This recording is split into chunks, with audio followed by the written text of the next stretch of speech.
Hello everyone, welcome to आशाएं judiciary. आम राखी और आज हम शुरू करने वाले हैं रजिस्ट्रेशन एक्ट 1908। तो छत्तीसगढ़ के लिए ये एक्ट बहुत इंपॉर्टेंट है। 5 से 6 क्वेश्चन हर बार बनते हैं, तो बिल्कुल आलसी नहीं होना। सो रहे हो तो उठ जाओ, ठीक है, क्योंकि एक बार पढ़ना है, अच्छे से पढ़ना है, सही है।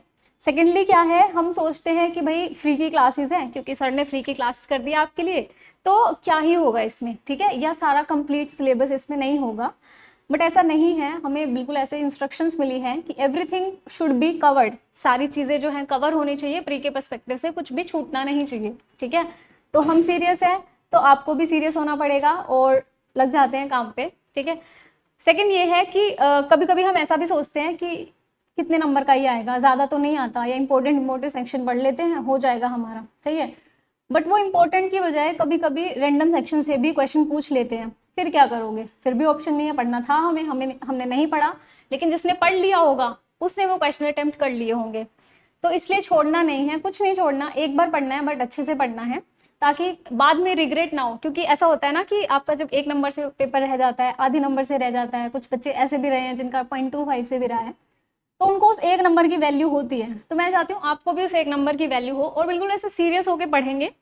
और कोई भी डाउट है तो you can ask me in the comment section below, ठीक है, वो आपका रिजोल्व हो जाएगा। तो आज शुरू करते हैं रजिस्ट्रेशन एक्ट 1908 से। अच्छा, एक चीज़ और ध्यान रखना कि जितना मैं बता रही हूँ ना, वो अपना या तो नोट्स बना के रखो, ठीक है, अपना पेन कॉपी अपने पास रखो, या फिर अपना मार्क करते रहो, बेरेक में मार्क करते रहो, ताकि बाद में रिवीजन के टाइम आपको दिक्कत ना आए, ठीक है। अब बहुत हो गया ज्ञान, शुरू करते हैं। देखो, अगर हम रजिस्ट्रेशन एक्ट की बात करते हैं तो इनिशियली क्या था, बहुत सारे एक्ट्स थे, ठीक है। 1864 से पहले हर एरिया का अपना रजिस्ट्रेशन का तरीका था, वो भी बस एडमिनिस्ट्रेशन के पर्पज से। गांव के जो ऑफिशियल्स थे, विलेज ऑफिशियल्स, वो अपने हिसाब से नोट डाउन कर लेते थे और दैट इज इनफ, ठीक है। उसमें गड़बड़ क्या होती थी, तरीका तो ठीक था ये, उसमें गड़बड़ क्या हो जाती थी कि देखो, सपोज ये एक पर्टिकुलर एरिया है, ठीक है, ये एरिया है मिस्टर ए का, ये है एरिया मिस्टर बी का। ये मान लो कोई एक फील्ड है, खेत है, कुछ भी लगा लो। अब इसकी रजिस्ट्री नहीं हुई है, ठीक है, उन्होंने अपने हिसाब से इसे मार्क कर लिया कि ये मिस्टर ए का है, वो मिस्टर बी का है, दैट इज इनफ। इसमें गड़बड़ होती थी कि मान लो अगर ए जो है वो लालची है, या बी है उसके मन में लालच आ गया, तो वो क्या इस बाउंड्री को, बाउंड्री किस चीज की होती थी, ऐसे जनरल कोई भी बाउंड्री लगा दी, ईंटें लगा दी, या गांव में जिस भी तरीके से उन्होंने डिवीजन किया होगा उसे हटाया जा सकता है, हिलाया जा सकता है। तो लोग क्या करते थे कि मान लो ए है, इनको लगा कि यार बी को मेरे से ज्यादा एरिया कैसे मिल गया, ठीक है। उसने क्या किया, ये जो लिमिट थी या जो मेड थी, जिसे भी कुछ भी बोल लो आप, इसको यहाँ कर दिया। अब कौन कहाँ है, इसका सबूत कहाँ है, कैसे पता चलेगा कि ये एरिया मिस्टर ए का था, बी का था? इससे लड़ाई झगड़े बढ़ेंगे, ठीक है, डिस्प्यूट्स आएंगे, कोर्ट में जाएंगे, बहुत ड्रामे थे। तो इन चीजों को खत्म करने के लिए, फ्रॉड हो गया, ठीक है, या एक पर्टिकुलर एरिया डिफाइन करने के लिए कि ये जो एरिया है मिस्टर ए को बिलोंग करता है या मिस्टर बी को बिलोंग करता है, रजिस्ट्रेशन एक्ट का होना जरूरी था, सही है। अब देखते हैं कि इसका पर्पस क्या है। इनिशियली तो हम यही देखेंगे कि इसका पर्पस क्या है। तो पहला मैंने आपको बता दिया, फर्स्ट क्या है, टू प्रिवेंट फ्रॉड, ठीक है। इसका फर्स्ट जो पर्पस है वो है प्रिवेंट द फ्रॉड। अगर कोई जमीन के विवाद को, मोस्टली जो रजिस्ट्रेशन एक्ट है हमारा इमूवेबल प्रॉपर्टी से डील करता है, तो उसके रिगार्डिंग कोई भी ऐसा फ्रॉड ना हो, कोई एक इंसान जिसकी वो प्रॉपर्टी है, उसकी प्रॉपर्टी पे कोई सेकंड पर्सन क्लेम ना कर ले, झूठा क्लेम ना कर ले, क्योंकि कोई रिकॉर्ड तो नहीं है। तो इस चीज को खत्म करने के लिए इसका रजिस्ट्रेशन किया जाता है, ठीक है। रजिस्ट्रेशन का मतलब क्या है, इन जनरल बताती हूँ कि ऑफिशियल रिकॉर्ड्स में आपका पर्टिकुलर्स क्या है आपकी जमीन के, हम उसे रिकॉर्ड करके रखते हैं। अगर कोई इन फ्यूचर डिस्प्यूट आता है तो आप ये एज अ एविडेंस कोर्ट में पेश कर सकते हैं। अभी देखो, यहीं से हमारा सेकंड जो एसेंशियल है वो निकल के आ गया, which is sorry purpose, evidence, ठीक है, और प्रूफ इन कोर्ट। कोई डिस्प्यूट आता है, कोर्ट में हम जाते हैं, ठीक है, तो हम कैसे बताएंगे कि ये प्रॉपर्टी मेरी है? हम वो रजिस्ट्रेशन का डॉक्यूमेंट लेके जाएंगे कि सर ये देखो, ये प्रॉपर्टी मेरी है, मिस्टर बी जो है अपनी लिमिट से बाहर जा रहे हैं, और ठीक है। नेक्स्ट जो है हमारा नोटिस टू द वर्ल्ड।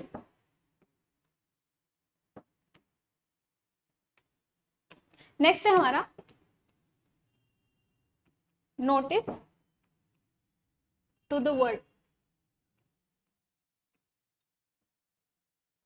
ठीक है, फ्रॉड को तो हमने प्रिवेंट कर लिया, पर जितने भी दुनिया में लोग हैं, ठीक है, उन्हें हमने बता दिया कि देखो ये प्रॉपर्टी पहले मिस्टर बी की थी या सी की थी या किसी की भी थी, अब ये प्रॉपर्टी मेरी है। ठीक है, तो यहाँ पे ना कोई किसी का राइट है, ना कोई राइट क्लेम कर सकता है, ना कोई रेमेडी मांग सकता है। तो ये हम नोटिस टू द वर्ल्ड देंगे, लेकिन इसमें एक कैच है। क्या?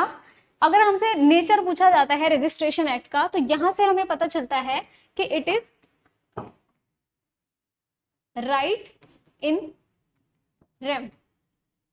राइट इन रेम का क्या मतलब है? देखो, दो चीजें होती हैं, एक होता है राइट इन रेम, एक होता है राइट इन पर्सनम।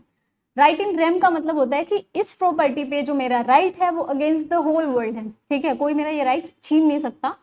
और राइट इन पर्सनम का मतलब है कि किसी एक पर्टिकुलर पर्सन के अगेंस्ट मेरा ये राइट अराइज हो रहा है। ठीक है, तो यहाँ से मैं अगर नेचर पूछा जाता है, हम बता सकते हैं it is right in rem. Next है हमारा to secure the interest of person dealing with any immovable property. मैंने आपको अभी भी बताया था कि ये जो राइट है किससे डील करता है? इमूवेबल प्रॉपर्टी से।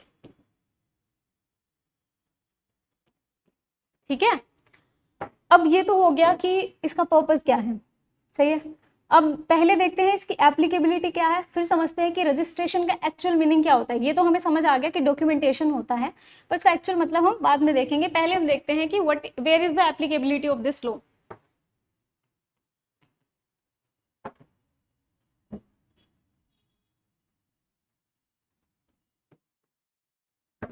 ठीक है, ये कहाँ कहाँ अप्लाई होता है? हम ना कंफ्यूज हो जाते हैं। हम इसे करते हैं कि कभी कभी ऐसा लगता है कि ये ट्रांजैक्शन पे भी अप्लाई होता है, डॉक्यूमेंट्स पे तो होता ही है। यानी कि हम दो चीजों को देख सकते हैं, एक होता है डॉक्यूमेंट,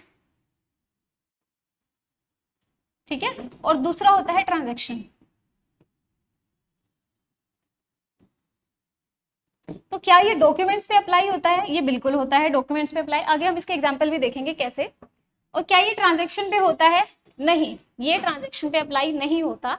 एग्जांपल देखते हैं। देखो, जैसे फैमिली अरेंजमेंट होती है, पार्टीशन होता है, ठीक है, कि ये प्रॉपर्टी मिस्टर ए की है, ये बी की है, ये सी की है, सब भाइयों में या भाई बहनों में प्रॉपर्टी है जो बट गई है। ठीक है, तो एक फैमिली अरेंजमेंट हमने बनाई, तो क्या उसका रजिस्ट्रेशन करना जरूरी है? नहीं, उसका रजिस्ट्रेशन करना जरूरी नहीं है।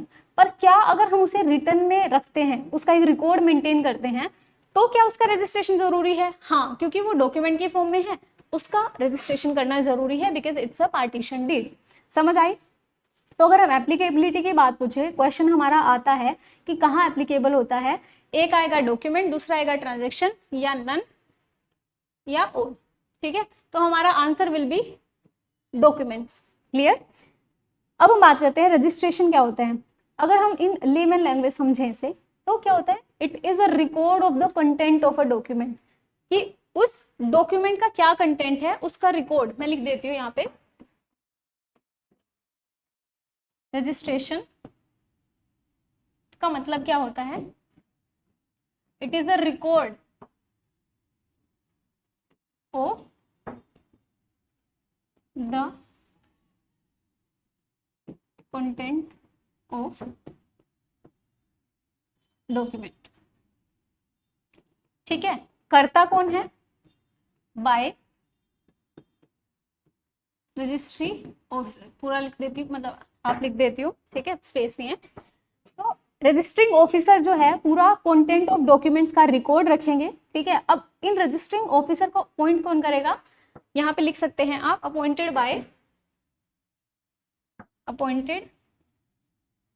Bye state government. ठीक है, ये मोटी मोटी डेफिनेशन होगी कि रजिस्ट्रेशन का मतलब होता है कि जो भी डॉक्यूमेंट का कंटेंट है उसका हम रिकॉर्ड रखेंगे। इन फ्यूचर अगर हमें उन डॉक्यूमेंट की कभी जरूरत पड़ती है तो हम उनका यूज करेंगे। ठीक है, ये तो हो गया हमारा बैकग्राउंड। अब इसे याद कैसे करना है, समझना कैसे है कि या कितना पढ़े हम, कैसे याद रखा जाएगा, तो इसे एक स्टोरी की तरह समझते हैं। देखो, हम कोई भी काम शुरू करते हैं, ठीक है, तो पहले ये डिसाइड करते हैं ना कि ये काम भाई तू करेगा, ये तुझे करना है। जैसे कोई पार्टी ऑर्गेनाइज करनी है, ऐसा समझते हैं कि खाने का तू देख लियो, ठीक है, और पीने वीने का मैं देख लूंगा, पानी, ठीक है, पानी कोल्ड ड्रिंक वगैरह पीने का मैं देख लूंगा, और कहाँ पार्टी होगी वो ऑर्गेनाइजेशन तुम देख लेना, बाकी सारे हो जाएगा। तो हम क्या है आपस में अथॉरिटीज बांट रहे हैं, सही है। इसी तरीके से ये जो रजिस्ट्रेशन एक्ट है इसमें भी अथॉरिटी है, ठीक है। तो यहाँ पे जो अथॉरिटीज हैं,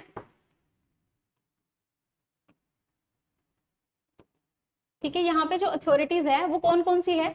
फर्स्ट है हमारे इंस्पेक्टर जनरल, ठीक है, फिर है हमारे रजिस्ट्रार, सब रजिस्ट्रार, ठीक है, और आईजी के अंडर ही एक और पोस्ट आती है जिसे हम इंस्पेक्टर बोलेंगे, ठीक है। इन्हें हम डिटेल में भी डिस्कस करेंगे, अभी हम एक ओवरव्यू सा ले रहे हैं, बैकग्राउंड सा देख रहे हैं ताकि तुम्हें पता हो कि हमें इसमें पढ़ना क्या है, सही है।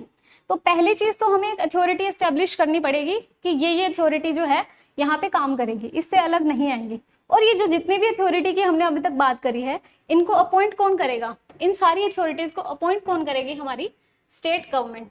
तो एक क्वेश्चन आपका यहाँ से, एक नहीं भाई 4 क्वेश्चन तैयार हो गए आपके, कौन कौन से। अच्छा यहाँ पे ना फर्स्ट अपॉइंटमेंट की बात हो रही है, फर्स्ट अपॉइंटमेंट,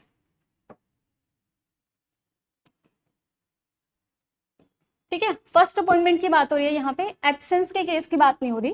तो यहाँ पे जब भी पहली कोई अपॉइंटमेंट होगी it will be done by the state government, ठीक है। आपका एग्जाम में प्री में पेपर आएगा, क्वेश्चन आएगा सॉरी, और आपको आंसर लगाना है इस तरीके से। सेकंड होता है, ये तो चलो ठीक है, हमें पता चल गया कि डॉक्यूमेंट्स को रजिस्टर कौन करेगा, इन सारी अथॉरिटीज के अपने अपने काम होंगे, काम क्या होंगे विल डिस्कस लेटर। सेकंड आता है हमारा कि कौन कौन से जो डॉक्यूमेंट है, ऐसा लिखते हैं हम, रजिस्ट्रेबल डॉक्यूमेंट, ठीक है। हमें ये पता चल गया अथॉरिटीज तो ये हैं, ठीक है। अब कौन कौन से ऐसे डॉक्यूमेंट्स हैं जिन्हें हमें रजिस्टर कराने की जरूरत है, सेकंड में हम उसके बारे में पढ़ेंगे कि कौन कौन से। फर्स्ट में हमने अथॉरिटी देख लिया, फिर कौन कौन से डॉक्यूमेंट है जिन्हें हमें रजिस्टर कराना है। उसके बाद ये भी हमें पता चल गया कि चलो ठीक है भाई, इमूवेबल प्रॉपर्टी है और बाकी जो 17 में और 18 में जो दे रखे हैं उनको हमें कंपल्सरीली या ऑप्शनली हमें रजिस्टर करवाना पड़ेगा, हो गया हमारे ये साइड। फिर क्वेश्चन आता है कि यार करवाएं कहाँ पे और कब करवाना है। पहले तो ये देखते हैं कि कब करवाना है, यानी कि टाइम, टाइमिंग क्या रहेगी, टाइम, ठीक है, इसे तुम लिख सकते हो व्हेन टू रजिस्टर। टाइमिंग का क्या मतलब है कि क्या मेरी मर्जी होगी जब मैं मुंह उठा के जाऊंगा रजिस्ट्री ऑफिस में और वो मेरे लिए ही बैठे होंगे कि अरे सर आप आए हैं, आपको अब टाइम लगा है, हम आपका रजिस्टर कर देते, क्या ऐसा होगा। या आपको एक टाइम बाउंड मैनर में आना पड़ेगा कि आपको आपके पास इतना टाइम है, अगर रजिस्टर करा लेते हो तो अच्छी बात है, वरना नहीं होगा, ठीक है। यानी कि हम रजिस्टर कराने कब जाएंगे, 4 मंथ का टाइम होता है, ये भी हम डिटेल में डिस्कस करेंगे, अभी हम ओवरव्यू देख रहे हैं, ठीक है। तो हमें ये भी पता चल गया व्हेन, हमने अथॉरिटी देख ली, ठीक है। उसके बाद हमें पता चल गया कि कौन से डॉक्यूमेंट जो है रजिस्ट्रेबल डॉक्यूमेंट्स हैं। उसके बाद हमें ये भी पता चल गया कि इस टाइम पे हमें वहां जाना है।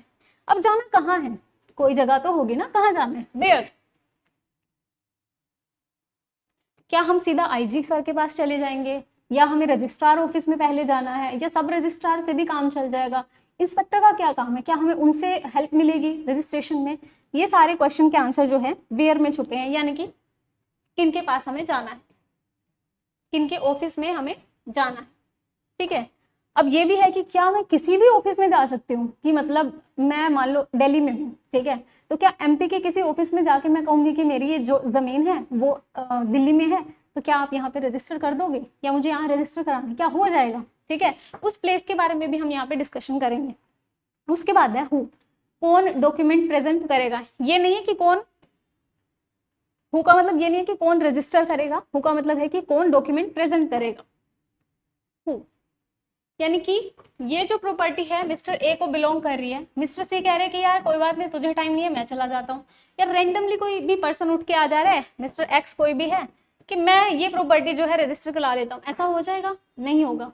जो प्रॉपर्टी मतलब जो डॉक्यूमेंट को एग्जीक्यूट करेगा वही बंदा आएगा रजिस्ट्री कराने। उसके अलावा कुछ एक्सेप्शन है, एक्सेप्शन भी नहीं, एडिशन बोल सकते हैं, सब्सटीट्यूट बोल सकते हैं, कि एजेंट हो सकते हैं उनके, ठीक है, रिप्रेजेंटेटिव हो सकते हैं, लीगल एयर्स हो सकते हैं, कोई भी हो सकता है। तो अगर हम देखेंगे कि कौन आएगा तो उसके बाद हम करेंगे हु, ठीक है, यानी कि person who can register the document. तो हमने क्या क्या देख लिया, अथॉरिटी देख ली,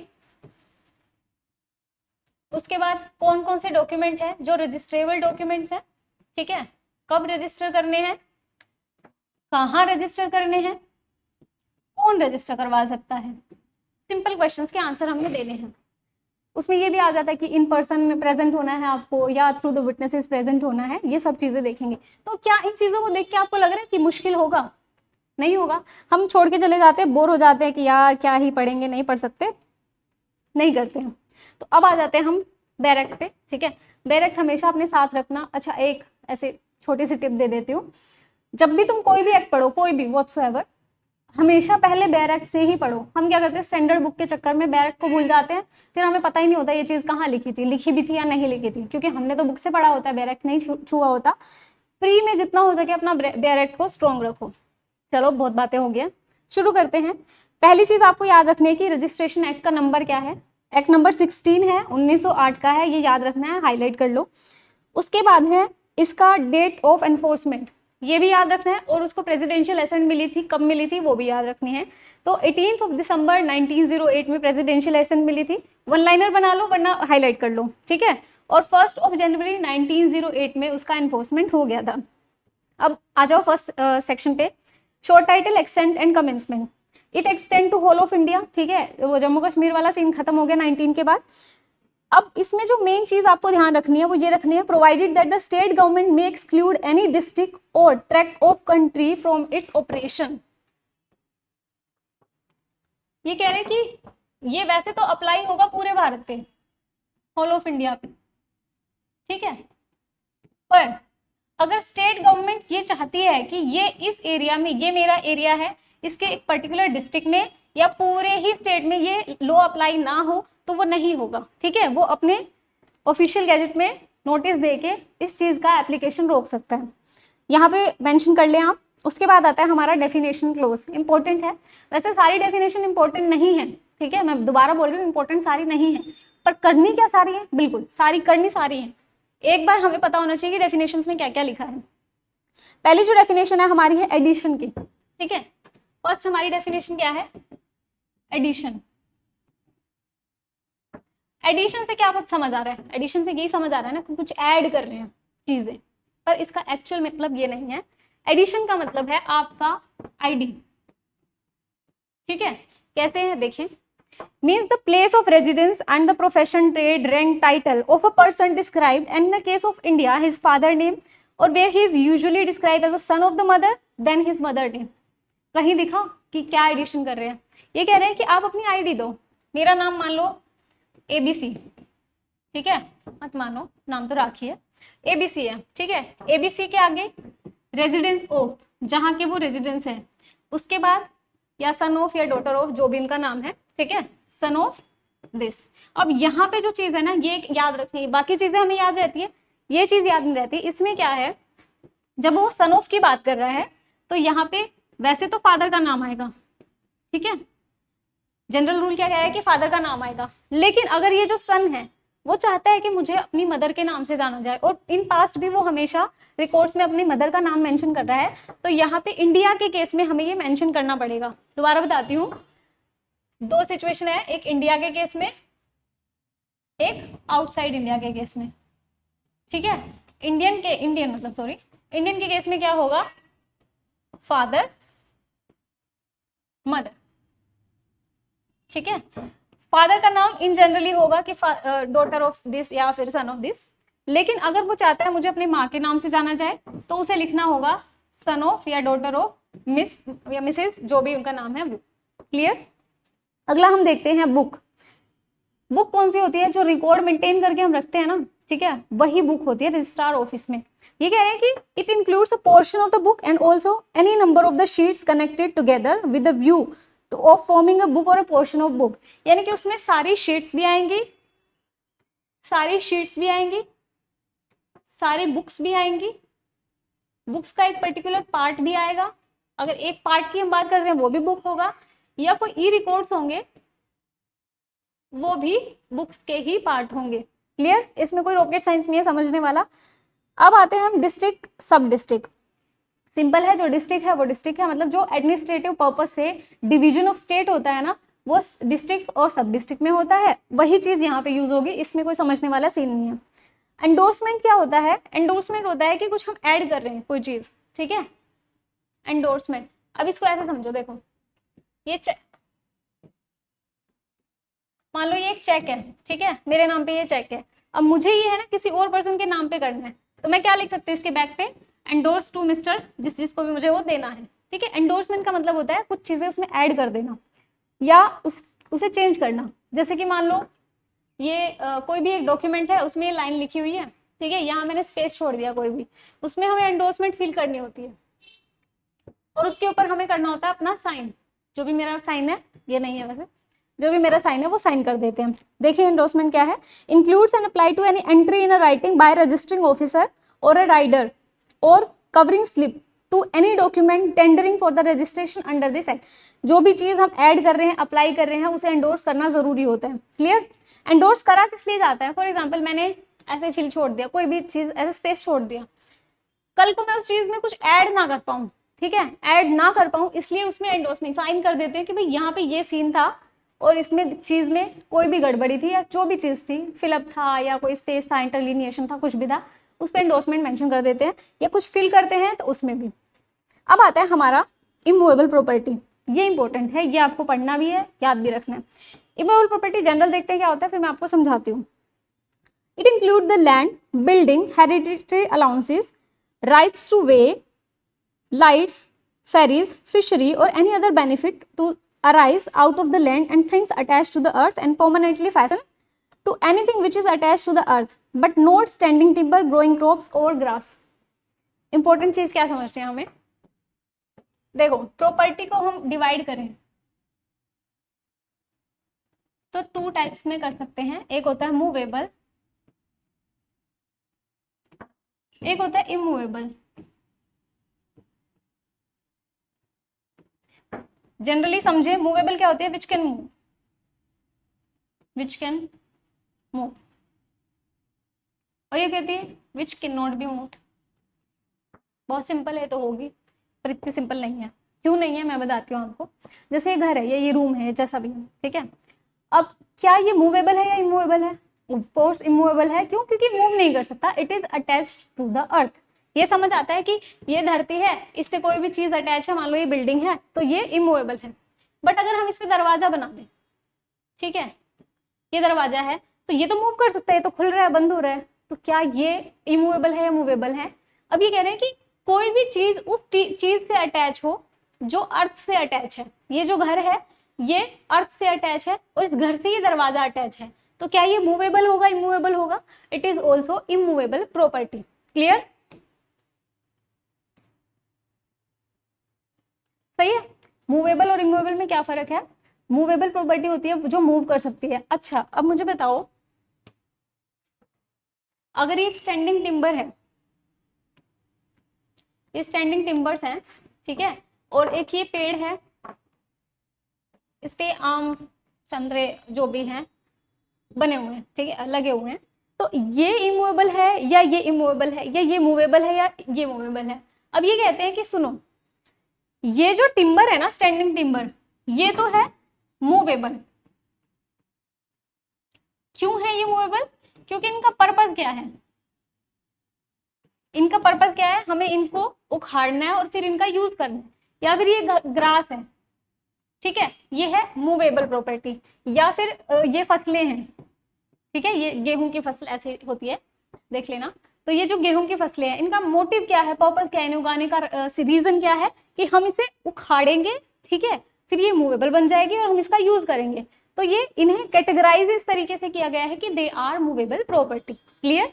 अब ये जो मान लो सेब का पेड़ था, ठीक है, अब ये जो एप्पल है, क्या ये मूवेबल है या इमूवेबल है? देखो जब तक ये इस पे अटैच है तब तक ये है इमूवेबल है, क्योंकि it is a part of this tree.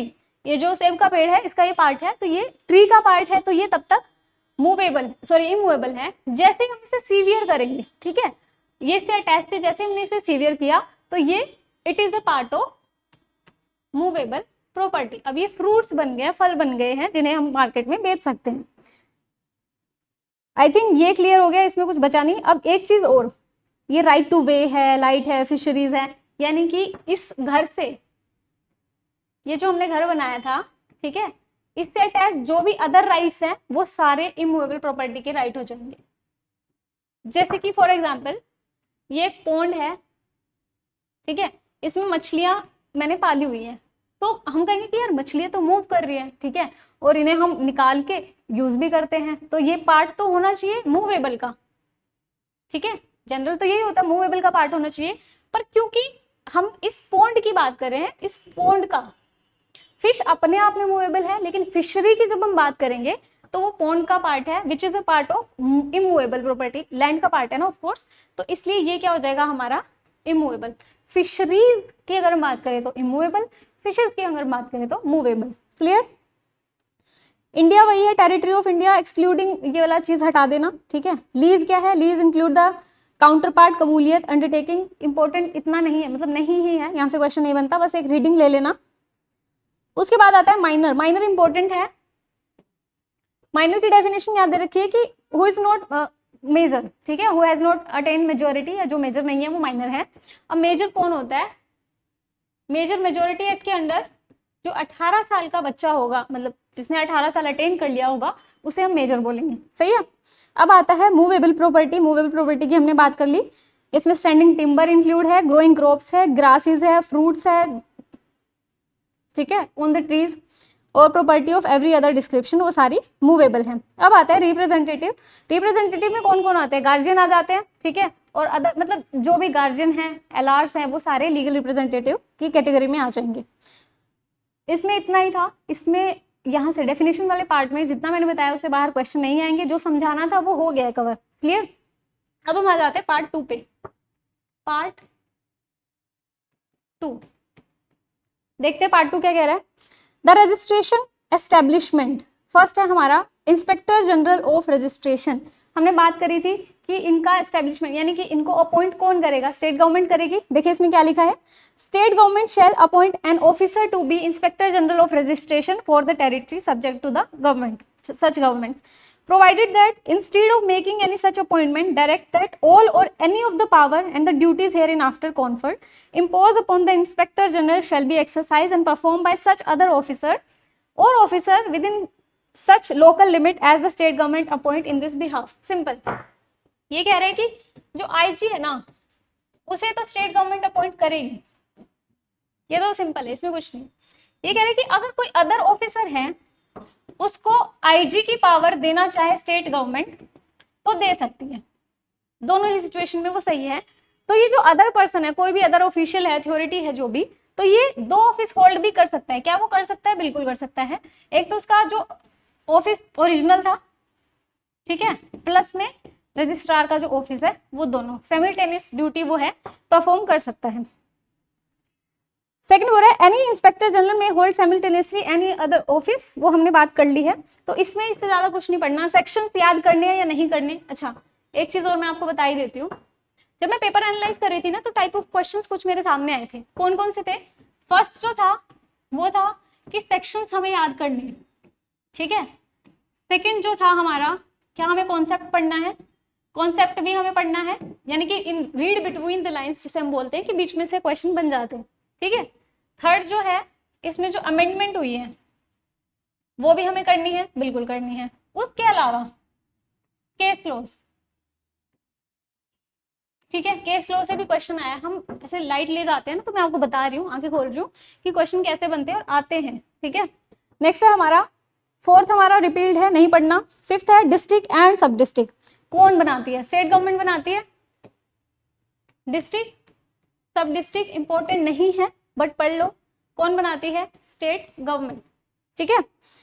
For the purpose of this act the state government shall form the district and sub district and shall prescribe may alter the limits. अच्छा, अब state government की और क्या क्या power है? वो alter भी कर सकती है, उसमें ऐड कर सकती है। 2 डिस्ट्रिक्ट बना के 1 बना दिया, कोई भी उसमें ऑल्ट्रेशन की जा सकती है। The district and the sub district formed under this section together with the limit thereof every alteration जो है उसको ऑफिशियल गैजेट में, हम जो भी ऑल्ट्रेशन होगा ऑफिशियल गैजेट में उसे हम मेंशन करेंगे, ठीक है। Every such alteration takes place on the days after the date of the notification, जहां जो डेट ऑफ नोटिफिकेशन होगी वही हो। पढ़ मैं पूरा इसलिए रही हूँ, वैसे कोई रीजन नहीं है मेरा पढ़ने का, इसलिए रही हूँ कि आपको ये ना लगे मैं कुछ छोड़ रही हूँ, ठीक है, इसलिए पूरा पढ़ना है। नेक्स्ट है हमारा रजिस्ट्रार और सब रजिस्ट्रार। हमने ये तो देख लिया कि पहले आईजी थे, उसके बाद हमारे मिस्टर रजिस्ट्रार हैं, उसके बाद सब रजिस्ट्रार हैं, ठीक है। इनकी तीनों की अपॉइंटमेंट भी कौन कर रहा है? हमारा स्टेट गवर्नमेंट कर रहा है। तो यहाँ पे बस यही बता रहे हैं जो सेक्शन 6 है, स्टेट गवर्नमेंट में appoint such person whether public officer और नोट, जरूरी नहीं है उनका, as it think proper to be registrar of several district और to be sub registrar of several sub district formed as a forced respectively. जो बात बोली थी वो एज इट इज बस इसमें लिखी हुई है, सही है। नेक्स्ट है हमारा offices of the registrar and सब रजिस्ट्रार, कौन एस्टेब्लिश करेगा? हमने बता तो दिया ये बंदे हैं, पर उनका जो ऑफिस है वो भी एस्टेब्लिश करना पड़ेगा। It will also be establish by state government, कोई डाउट नहीं है, पढ़ लेते हैं still. State government shall establish in every district any office to be state the office of registrar and in every sub district any office or offices to be state the office of the sub registrar or the offices of the joint sub registrar। ठीक है, अब हम देखते हैं ये चीज, देखो important है प्रोवाइजो। इसका प्रोवाइजो कह रहा है कि देखो जो रजिस्ट्रार है उसकी तो पावर है ही, ठीक है। स्टेट गवर्नमेंट क्या कर सकती है, किसी सब रजिस्ट्रार को रजिस्ट्रार की पावर दे सकती है या इनके ऑफिसेस को अमलगमेट कर सकती है, ठीक है। यानी कि जो सब रजिस्ट्रार है उसके पास अब किसकी पावर आ जाएगी, रजिस्ट्रार की पावर। इसमें यहाँ तक कोई दिक्कत नहीं है, यहाँ भी कोई दिक्कत नहीं है, क्योंकि ये रजिस्ट्रार की पावर एक्सरसाइज करेगा तो उसकी ड्यूटीज और पावर सारी रजिस्ट्रार की ही फुलफिल करनी पड़ेगी, यहाँ तक भी कोई दिक्कत नहीं है। अब ये कह रहे हैं कि मान लो अब ये है तो सब रजिस्ट्रार ही, रजिस्ट्रार तो नहीं है ना, है तो ये सब रजिस्ट्रार ही। इन्होंने एक ऑर्डर दे दिया कोई भी कि आपका डॉक्यूमेंट है रजिस्टर होगा नहीं होगा व्हाटसोएवर, इन्होंने एक ऑर्डर दे दिया, ठीक है। अब ये एज अ रजिस्ट्रार भी काम कर रहे हैं तो इसकी अपील भी जाएगी ना रजिस्ट्रार के पास, अपील।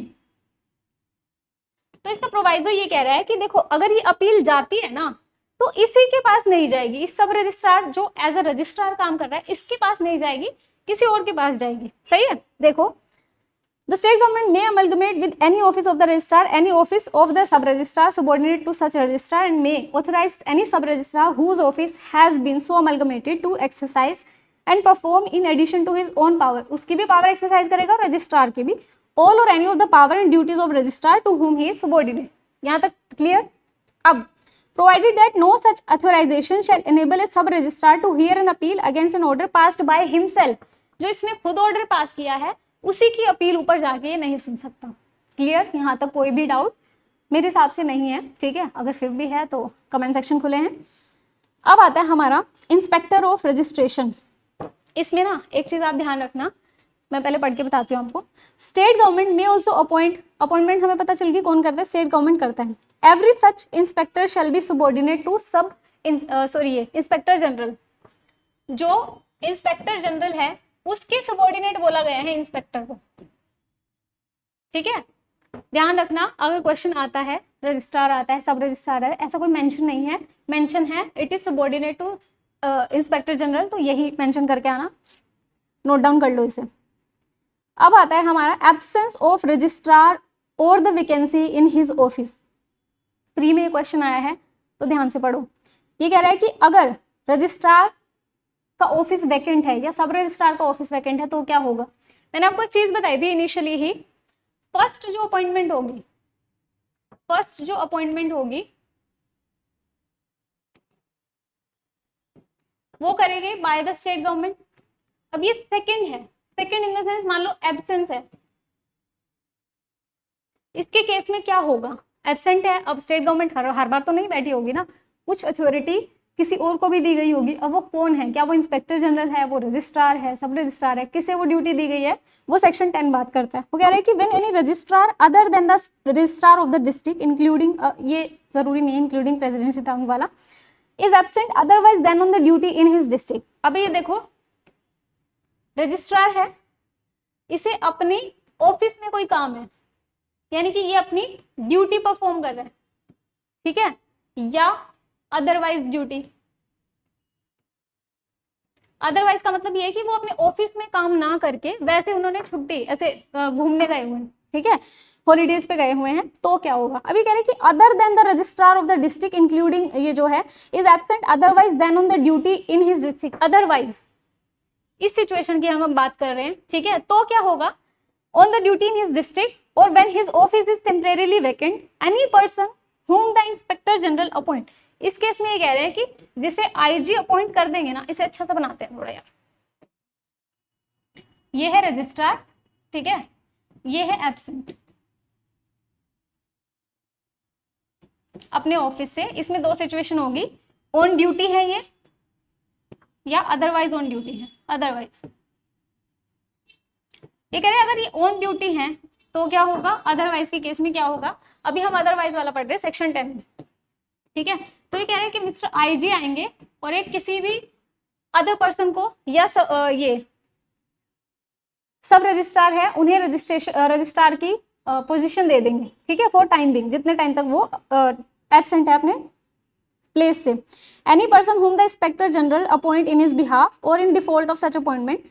अब देखो द जज ऑफ द डिस्ट्रिक्ट, अभी कह रहे हैं कि इन डिफॉल्ट ऑफ सच अपॉइंटमेंट। अब मान लो आईजी अपॉइंट नहीं कर रहे हैं, ठीक है, इन्होंने डिफॉल्ट कर दिया, तो इप्सो फैक्टो कौन बन जाएगा, जज ऑफ डिस्ट्रिक्ट कोर्ट, ठीक है। यहाँ पे लिखा हुआ है साफ साफ। अगर वो अपॉइंट कर देते हैं इंस्पेक्टर जनरल तो वेल एंड गुड है, नहीं करते हैं तो जज ऑफ डिस्ट्रिक्ट कोर्ट जो है वो पोजीशन होल्ड करेंगे। कब तक करेंगे, जब तक कि स्टेट गवर्नमेंट जो है किसी वो वैकेंसी को फिल ना कर दे। यहाँ तक कोई डाउट नहीं है आई गेस, ठीक है। अब when the registrar of district including ये है absent otherwise than on duty in his district, then his office is temporarily vacant. Any person whom the inspector general appoint in his behalf shall be registered during such absence and until the, वो तब तक वो position को hold करेगा जब तक कि या तो वो वापस ना आ जाए या स्टेट गवर्नमेंट जो है अपॉइंट ना कर दे उनके बिहाफ पे। अब आता है हमारा absence of registrar on duty in his district. ये वाली बात हम कर चुके हैं, अब इसकी हम बात करते हैं। यहाँ पे क्या होगा, when a registrar is absent from his duty on office on duty in his district, he may appoint any sub registrar or other person in his districts to perform during such absence all the duty of registrar except those mentioned 68 and 72। अब ये देखो, ये चीज तो हमारी होगी। ये कह रहे हैं कि अगर वो ऑन ड्यूटी है, ठीक है, तो वो कहेंगे कि मिस्टर सब रजिस्ट्रार जब तक मैं अपना काम करके वापस नहीं आता you will hold my position और सारी मेरी पावर एक्सरसाइज करोगे। यहाँ तक कोई भी डाउट।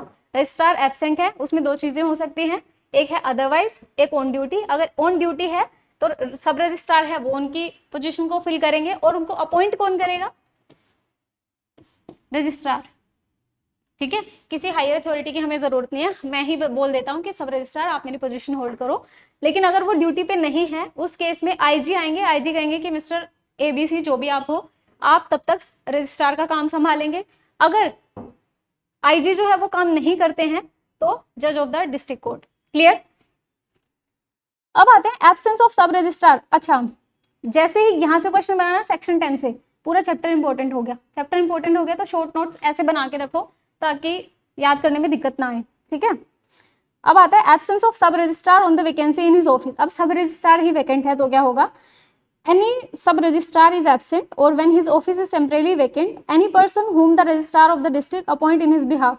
तो वहां पे रजिस्ट्रार ऑफ द, रजिस्ट्रार अगर नहीं है तो इससे ऊपर कौन थे, मिस्टर आईजी थे, ठीक है। और अगर सब रजिस्ट्रार एब्सेंट है तो इनसे ऊपर कौन है, रजिस्ट्रार है, तो कौन, वो अपॉइंट कर देंगे। क्लियर। अब है report to the state government of the appointment. ये कह रहे हैं कि जितने भी, अब पहले तो अपॉइंटमेंट कौन कर रहा था, स्टेट गवर्नमेंट कर रही थी। अब क्योंकि स्टेट गवर्नमेंट नहीं कर रही, आईजी और ये रजिस्ट्रार कर रहे हैं, तो कह रहे हैं कि जो भी अपॉइंटमेंट होगी चाहे वो रजिस्ट्रार की है चाहे सब रजिस्ट्रार की है, इन सारों की नोटिफिकेशन जो है वो किसे दी जाएगी, हमारी स्टेट गवर्नमेंट को, ठीक है। और ये जो नोटिस है ये दो तरीके से दिया जा सकता है, या तो स्पेशल ऑर्डर से या फिर जनरल।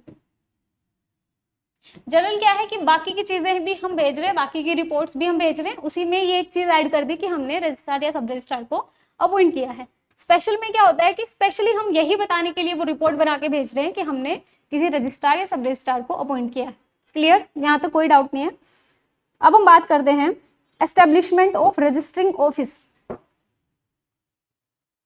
ठीक है। स्टेट गवर्नमेंट में allow proper establishment of several offices under his act, कोई दिक्कत नहीं है यहाँ पे। अब सील ऑफ रजिस्टरिंग ऑफिसर, इसमें भी वही है यार, रजिस्टरिंग ऑफिसर की जो सील है वो बनाई जाएगी, इंग्लिश लैंग्वेज में हो सकती है, ठीक है। इसमें और कोई पढ़ने की जरूरत नहीं है, अदर लैंग्वेज में भी हो सकती है। बनाएगा कौन, स्टेट गवर्नमेंट। जहां कुछ बनाने का पहली बार कोई भी काम हो रहा है वो स्टेट गवर्नमेंट ही करेगी, सही है। अब है हमारा section 16, register books and the fire proof boxes. ये इंपॉर्टेंट है, ठीक है। ये कह रहे हैं कि जो रजिस्टर बुक्स हैं देखो यार, रजिस्ट्रार का ऑफिस है, ठीक है, सब रजिस्ट्रार का ऑफिस है, इनको हमें बुक्स देनी है। बुक्स किस लिए देनी है? To maintain the record, maintain the records, ठीक है। देगा कौन? स्टेट गवर्नमेंट ही कर रही है सारा काम, यहाँ भी स्टेट गवर्नमेंट आ जाएगी, ठीक है, मेंटेन करने के लिए। अब ये जो बुक्स वगैरह है ना, क्योंकि ये कागज की अलग अलग, ठीक है, तो इनको हमें प्रिजर्व, उस टाइम पे क्या होता था, टेक्नोलॉजी नहीं थी, अब तो क्लाउड पे शेयर कर दिया, हो गया डाटा सेव, ठीक है। पहले ऐसा कोई सीन नहीं था, तो उन्हें प्रिजर्व करके रखा जाता था, जिसे हम बोलते हैं fire proof books,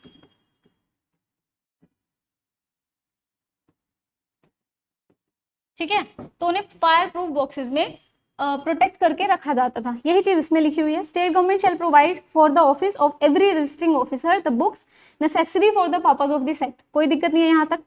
books so provided shall contain the form from time to time prescribe by the inspector general with the, अच्छा यहाँ पे ये मेंशन करना कि जो फॉर्म प्रिस्क्राइब किए जाएंगे वो कौन प्रिस्क्राइब करेगा? State government, sorry, inspector general करेंगे with the sanction of the state government, सही है। And the pages of such shall be consecutively number, इसमें कोई समझने वाली बात नहीं है, ठीक है। सर्टिफाइड होंगे, वो साइन होंगे उनके ऊपर, जो भी इशूइंग अथॉरिटी होंगे उनके हमेशा साइन होंगे उस पर। अब है फायर प्रूफ बॉक्सेस देंगे, सबसेक्शन 3 ये कह रहा है, इसमें भी कुछ समझने वाला है नहीं, ये हमारा खत्म होता है। 16A कह रहा है, अच्छा जो ये 16A है ना, ये प्री में आया है, क्या पूछा गया था, ये कौन सी अमेंडमेंट से ऐड हुआ है? तो याद रखना 2001 के अमेंडमेंट से। पुरानी अमेंडमेंट ज़्यादा आपको याद रखने की जरूरत नहीं है, बस 2001 वाली जो है उस पर एक बार नजर मार के चलना कि हाँ ये पूछे गए हैं तो हम पढ़ेंगे। Notwithstanding anything contained in section 16, the books provided under subsection 1 of that section may also be kept in the computer floppies और disk जो पहले आती थी, ठीक है, और in any other electronic form in the manner and subject to the safeguard as may be prescribed by the Inspector General IG with the sanction of the state government। अब यहाँ से कैच क्या है कि मतलब जो भी इलेक्ट्रॉनिक डाटा है,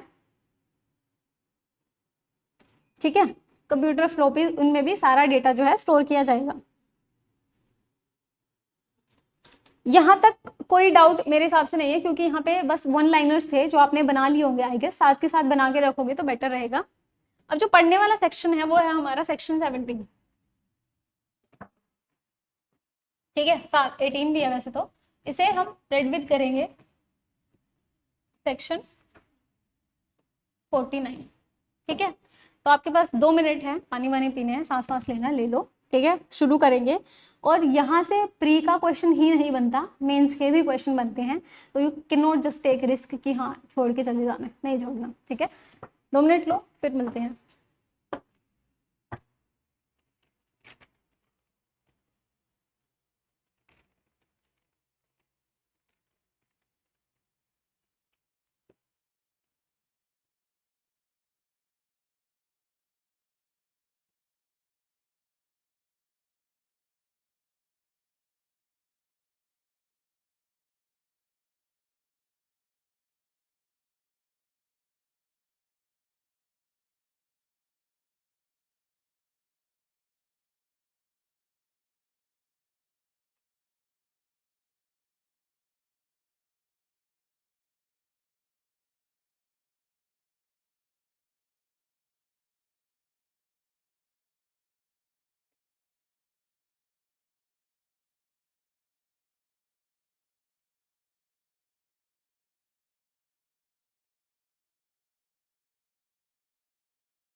चले हो जाए शुरू। देखो पार्ट 3 है ना, पूरा पार्ट ही इंपॉर्टेंट है, छोड़ना कुछ नहीं है। बट सेक्शन 17 और सेक्शन 18 जो है, मतलब इसमें ऐसा कहते हैं ना, रजिस्ट्रेशन एक्ट की जान बस रही है, तो वो जान इन दोनों में बस रही है। शुरू करते हैं। Registrable document section 17। मैं इसके साथ आपको ट्रिक्स भी बताऊंगी कि कैसे याद रखा जाता है या कैसे मैं याद रखती थी, सही है, ताकि आपको याद रखने में तो दिक्कत ना हो। क्या बोल रहा है? Document of which registration is compulsory, ऐसा कौन सा डॉक्यूमेंट है जहां पे मैंडेटरी रजिस्ट्रेशन है कि आपके पास ऑप्शन नहीं है कि आप नहीं करोगे तो चल जाएगा। Following document shall be registered if the property to which they relate is situated in a district in which if they have been executed on or after the date Act number 16 of 1864, नहीं जरूरत पढ़ने की, और the Indian registration act, जो भी ये सारी amendments हैं, कम इन टू फेस, नेमली कौन कौन सी। First, instrument of gift of immovable property, instrument of gift, ठीक है। अभी एक चीज देखो, ये जो इंस्ट्रूमेंट है ना, इसको ना दो टाइप में डिवाइड किया गया है। एक है टेस्टामेंट्री,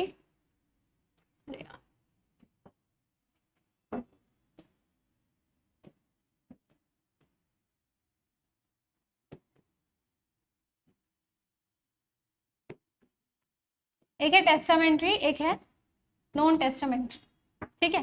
टेस्टामेंट्री जैसे विल, ठीक है, इससे बचते हुए जो भी है सारे वो नॉन टेस्टामेंट्री इंस्ट्रूमेंट है। अभी कह रहे हैं कि जो इंस्ट्रूमेंट ऑफ गिफ्ट है, गिफ्ट के केस में आपको रजिस्ट्रेशन कराना जरूरी है, कंपलसरी है। पर एक केस आया था Hafiza Bibi and others versus Sheikh Farid, Hafiza Bibi and others versus लिख देते हैं वर्सेस फरीद, ठीक है। इस केस में क्या हुआ था कि गिफ्ट की ही बात थी, ठीक है, इंस्ट्रूमेंट ऑफ गिफ्ट की ही बात थी, पर ये था मुस्लिम लॉ के अंडर, मुस्लिम लॉ के अंडर।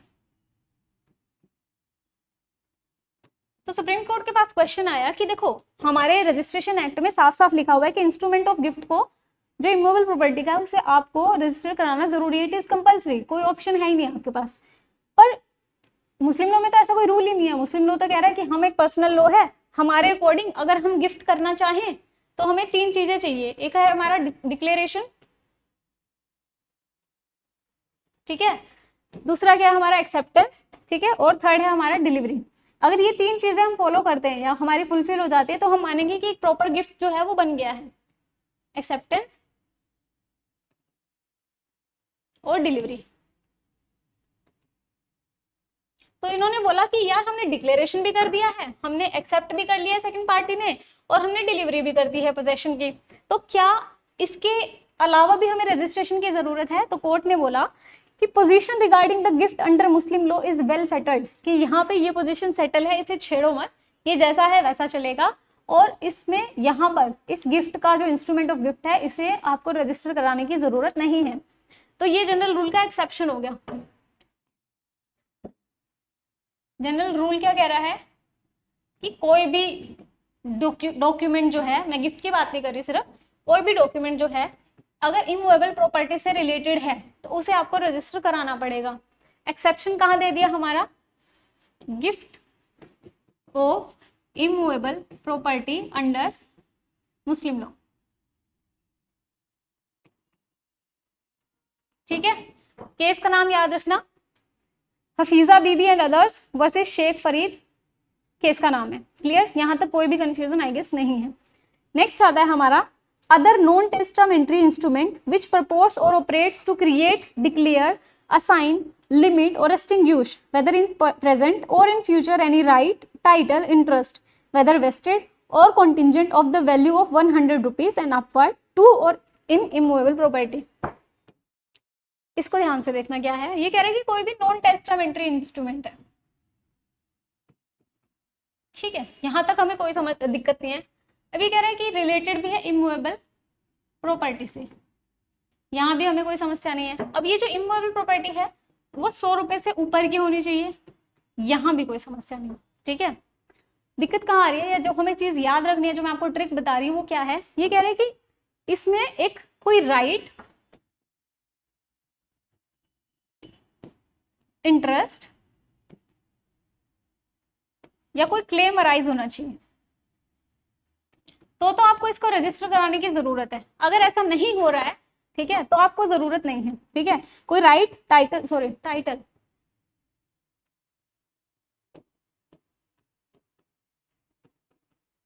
ठीक है, क्या करना है, को राइट टाइटल या इंटरेस्ट अगर अराइज हो रहा है इमूवेबल प्रॉपर्टी में जो 100 रुपए से ऊपर की प्रॉपर्टी है तो आप उसे रजिस्टर कराओगे। अगर कोई राइट अराइज नहीं हो रहा है तो रजिस्टर कराने की जरूरत नहीं है। ठीक है, तो जब राइट्स की बात आएगी आपको क्या लगा के आना है, कंपल्सरी रजिस्ट्रेबल, 100 रुपए देखना है और राइट्स देखने हैं। अब देखो थर्ड क्या है, नॉन टेस्टामेंट। अच्छा, इसमें ना एक केस है रोशन सिंह वर्सेस जिले सिंह का केस।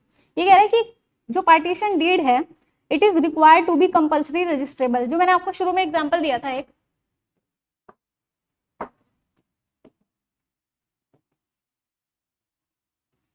पार्टीशन डीड का। इस जिले सिंह वाले केस में क्या हुआ था, एक फैमिली अरेंजमेंट बनाई गई थी।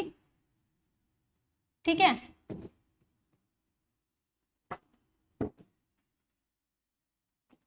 इस फैमिली अरेंजमेंट में क्या था, मान लो ये एक प्रॉपर्टी है, इसके इतने हिस्से कर दिए, ये मिस्टर ए की है, मिस्टर बी की है, सी की है, डी की है। ये एक अरेंजमेंट क्या थी, ओरली था। ठीक है, आपस में सबने आपस में बात कर ली थी कि ये प्रॉपर्टी जो है इस तरीके से हम डिवाइड कर लेते हैं, क्यों हमें कोर्ट के चक्कर काटने हैं, क्यों हमें लड़ाई झगड़ा बढ़ाना है, तो हम क्या करते हैं इस तरीके से डिसाइड कर लेते हैं कि ये प्रॉपर्टी इसकी है, इसकी इसकी है, उसकी, दैट इज इट। अब क्वेश्चन क्या आया, क्या इस अरेंजमेंट को हमें रजिस्टर कराने की जरूरत है या नहीं। ठीक है, आप मुझे बताओ कि क्या जरूरत है, नहीं है, क्योंकि it is a family arrangement, कोई डॉक्यूमेंट ही नहीं बना। हमने जब शुरू में बात करी थी मैंने आपको बताया था कि जो ट्रांजैक्शन है ना उसको रजिस्टर कराने की हमें बिल्कुल कोई जरूरत नहीं है, लेकिन अगर वो डॉक्यूमेंट बन जाता है तब कराने की जरूरत है, कंपल्सरी रजिस्ट्रेबल है। ठीक है, तब कंपल्शन हो जाएगी आपके पास। अब यहाँ देखो एक पार्टीशन डीड बनी है, डीड बन चुकी है ना, अब सिर्फ अरेंजमेंट तो नहीं थी, रिटर्न में आ गया है, डीड बन चुकी है, तो इसके लिए तो हमें रजिस्ट्रेशन कंपल्सरी, रजिस्ट्रेशन जो है कंपल्सरी है। पर इस केस में ये जो फैमिली अरेंजमेंट है इस केस में जरूरी नहीं है। तो केस का नाम लिख लें, रोशन सिंह लिख देती हूँ मैं आपके लिए, रोशन सिंह वर्सेस जिले Singh.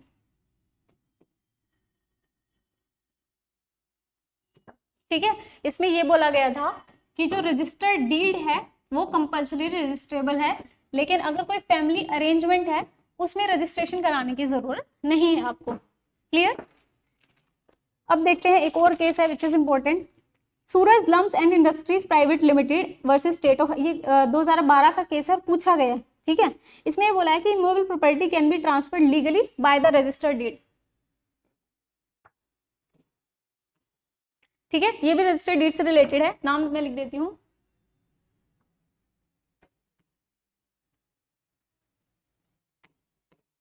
Industries private.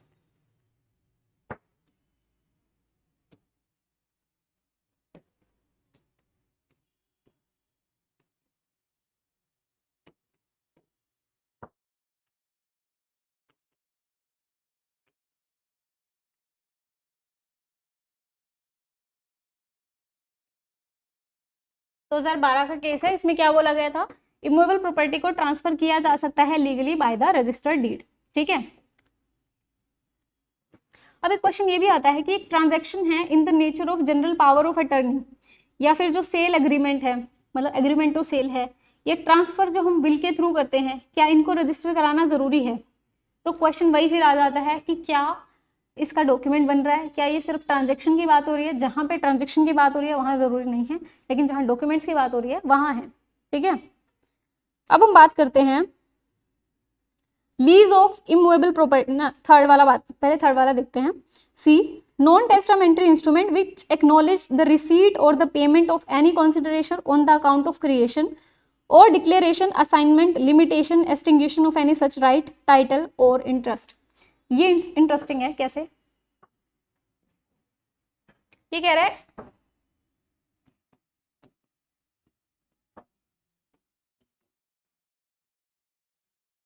Acknowledgement of payment,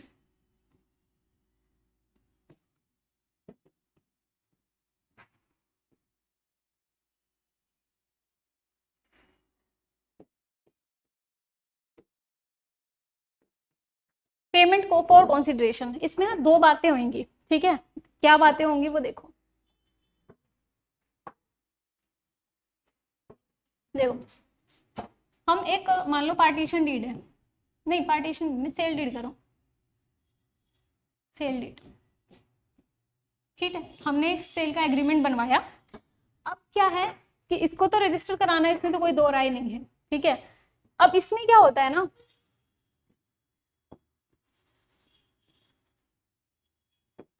मैंने प्रॉपर्टी दी, सामने वाले ने पेमेंट की, वो दोनों ही किसके पार्ट है, दोनों ही ट्रांजेक्शन के पार्ट है, प्लस डॉक्यूमेंट के भी पार्ट है। डॉक्यूमेंट में लिखा होगा ना कि मैंने ये प्रॉपर्टी जो है इतने रुपए में फलां फलां को दी है, ठीक है। तो दोनों ही क्या है, डॉक्यूमेंट के पार्ट है। तो क्या इस पेमेंट की जो स्लिप है इसे अलग से रजिस्टर कराना जरूरी है? इस केस में नहीं होता, ठीक है, इस केस में नहीं होगा। लेकिन अगर कहीं ऐसा है कि it is not a part of document, अगर वो पार्ट ऑफ डॉक्यूमेंट नहीं है,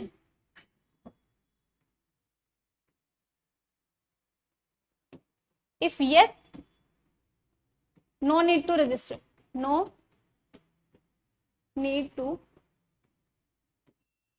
रजिस्टर। क्यों नहीं है? क्योंकि डॉक्यूमेंट अपने आप में रजिस्टर हो गया, तो उसकी रजिस्ट्रेशन अपने आप होगी, अलग से कराने की जरूरत हमें नहीं है। पर अगर जहां पे डॉक्यूमेंट को रजिस्टर कराने की जरूरत नहीं है, ठीक है, वहां पे पेमेंट फॉर कंसिडरेशन अगर नो का केस है, तो वहां पे रजिस्ट्रेशन मैंडेटरी है,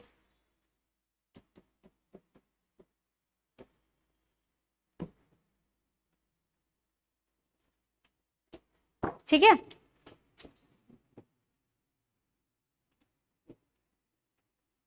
नेक्स्ट देखते हैं हम,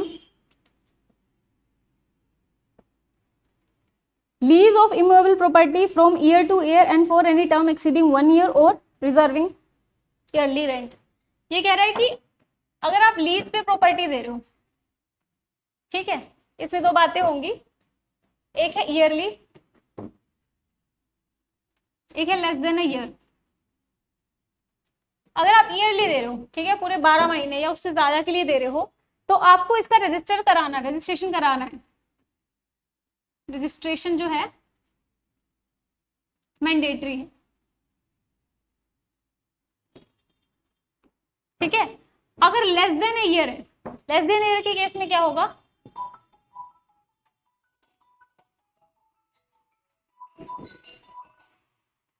या ऐसे बोल सकते हो ऑप्शनल,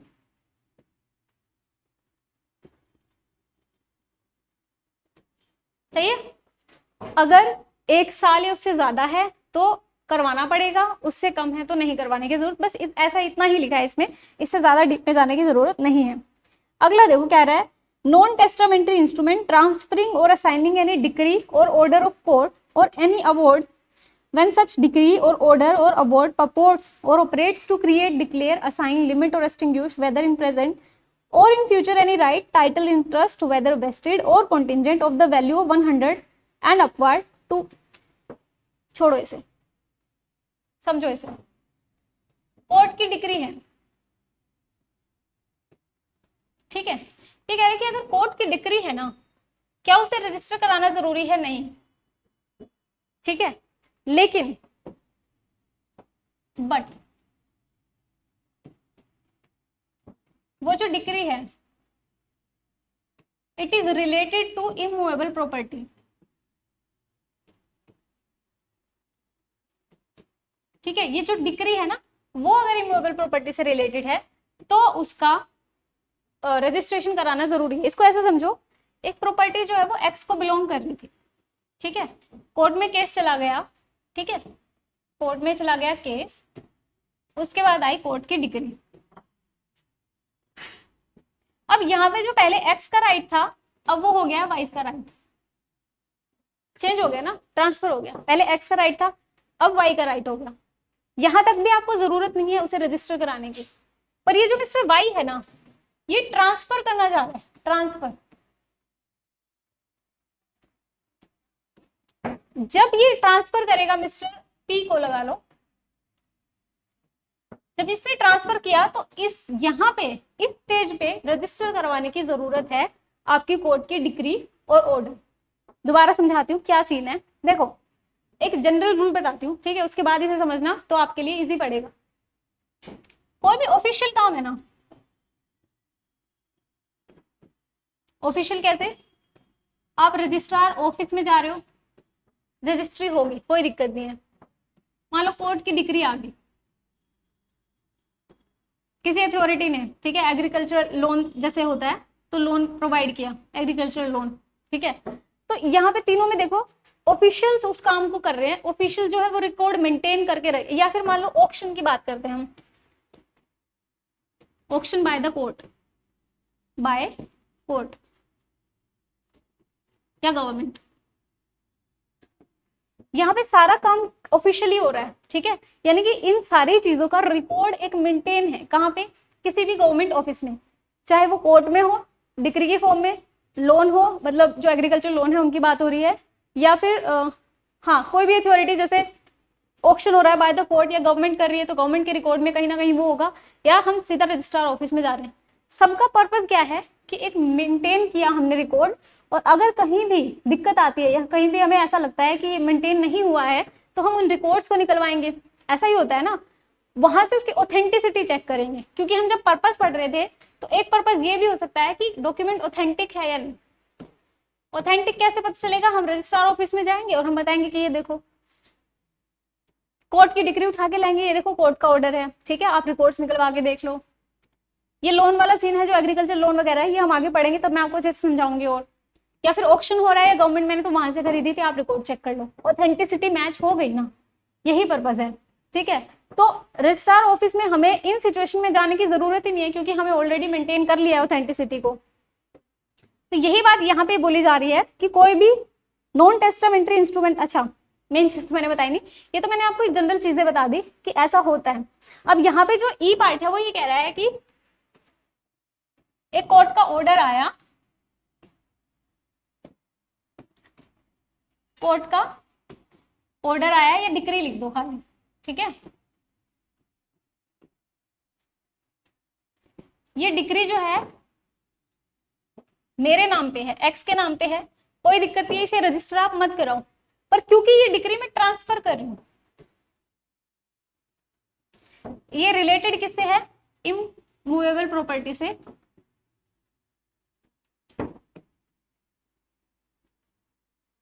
ठीक है। ये प्रॉपर्टी एक्स की है, इमूवेबल प्रॉपर्टी से रिलेटेड है, इसका राइट अराइज हुआ था, उसके नाम पे डिक्री आई थी, हमें इसे रजिस्टर कराने की जरूरत नहीं है क्योंकि ये ऑफिशियल रिकॉर्ड में मेंशन है। इसकी ऑथेंटिसिटी अगर हम चेक करना चाहेंगे तो कोर्ट की डिक्री उठाएंगे, चेक करेंगे, हो जाएगा।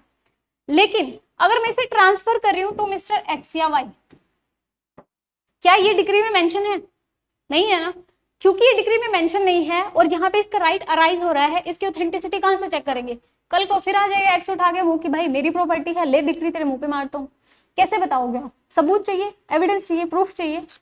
इसलिए ये जो मिस्टर वाई है ना, इसे रजिस्टर करवाना पड़ेगा, ठीक है। अब क्लियर हो गया, आई गेस हो गया है, ठीक है, आपको जनरल चीजें समझ आ गई है। उसके बाद स्पेशली मेंशन केस है वो समझा दिया है मैंने, आई गेस और कुछ ऐसा बचा नहीं, मैं दोबारा पढ़ देती हूँ। नॉन टेस्टामेंट्री इंस्ट्रूमेंट ट्रांसफरिंग और असाइनिंग एनी डिग्री और order of the court any award when such decree or order or award purports operates to create, declare, assign, limit, वही वाली चीज है, राइट, टाइटल और इंटरेस्ट अराइज हो रहे हैं, इमूवेबल प्रॉपर्टी में हो रहे हैं, ठीक है, तो रजिस्टर कराना जरूरी है। whether vested or contingent the value of ये तो देख ही लेना यार, 100 रुपए से ऊपर की वैल्यू का होना चाहिए। क्लियर, यहाँ तो कोई डाउट है तो कमेंट सेक्शन खुले हैं। नेक्स्ट देखिए क्या कह रहे हैं, provided that the state government में by order publish in the official gazette, मतलब ये है कि स्टेट गवर्नमेंट के पास पावर है, एग्जाम्प्ट कर सकते हैं, पढ़ने की जरूरत नहीं है, नहीं पूछा जाता है पेपर में।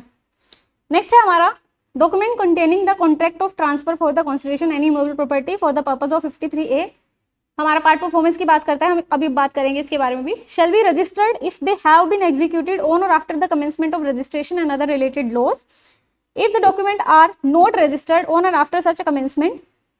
देखो भाई क्या सीन था,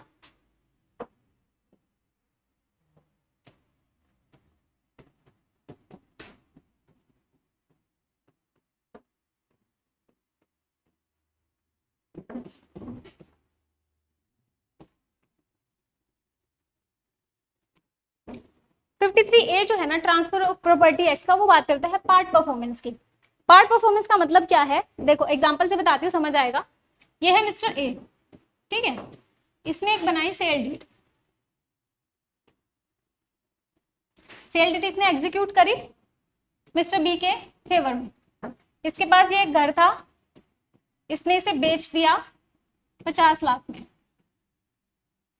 ठीक है, ये जो 50 लाख है मिस्टर बी ने मिस्टर ए को दे दिए।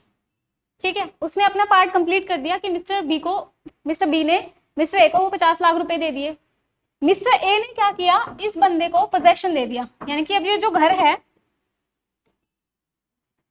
है, यहाँ कौन है, मिस्टर बी रह रहे हैं। हो गया। अब देखने में लग रहा है कि भाई उसने पैसे दे दिए, उसने पोजेशन दे दिया, बात खत्म, क्या जरूरत है रजिस्ट्रेशन कराने की, यही है ना, दिमाग में तो क्वेश्चन यही आता है। अब ये देखो, गेट बना देते हैं, यहाँ से आएंगे मिस्टर ए। अब मिस्टर ए के मन में आ गया लालच। ठीक है, मिस्टर ए गए इस दरवाजे से अंदर, यहाँ आए और बोले कि भाई मिस्टर बी जल्दी फटाफट घर खाली करो, हमें यहाँ रहना है। ठीक है, वो कहेंगे कि यार 50 लाख मैंने आपको दे दिए, पोजेशन आपने मुझे दे दिया, अब किस चीज के पैसे। वो कहेगी कहाँ है, डॉक्यूमेंट दिखाओ। डॉक्यूमेंट आप दिखाओगे ना मुझे कि मैंने आपके नाम ये घर कर दिया है। वो उठा के लाएगा वो सेल डीड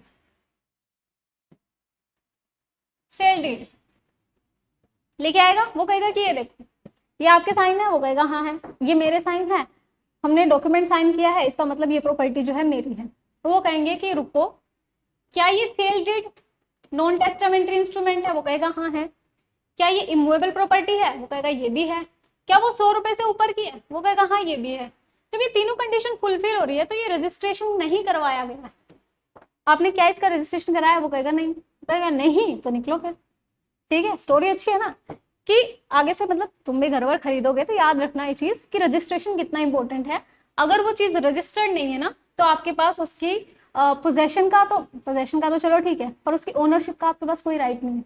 ठीक है, भले वो 50 लाख की स्लिप लेके घूम रहे हो आप, या फिर क्योंकि पेमेंट ऑफ कंसिडरेशन भी आपको रजिस्टर करानी पड़ेगी, वो भी नहीं करवाई आपने, तो दोनों ही सिचुएशन में क्या है, घर तो आपका नहीं है, ओनरशिप तो आपको नहीं मिली। यही बात इसमें बोल रहा है। ये जब अब तक की जो स्टोरी थी ना, इसे हम बोलते हैं पार्ट परफॉर्मेंस।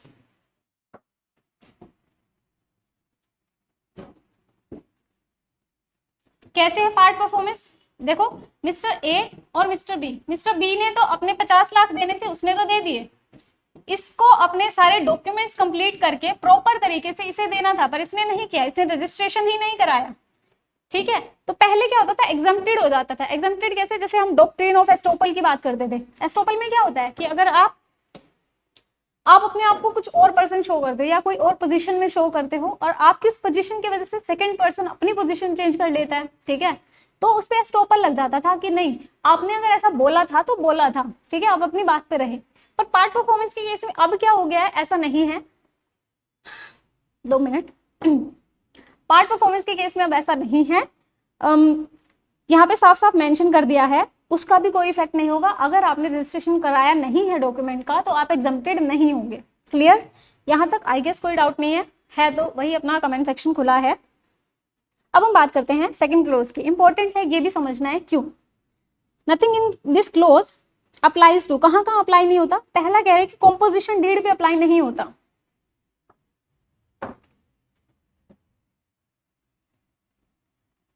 कॉम्पोजिशन डीड, ये कह रहे हैं कि इस पे हम अप्लाई नहीं कर रहे, इसकी कोई जरूरत नहीं है आपको। क्यों नहीं है?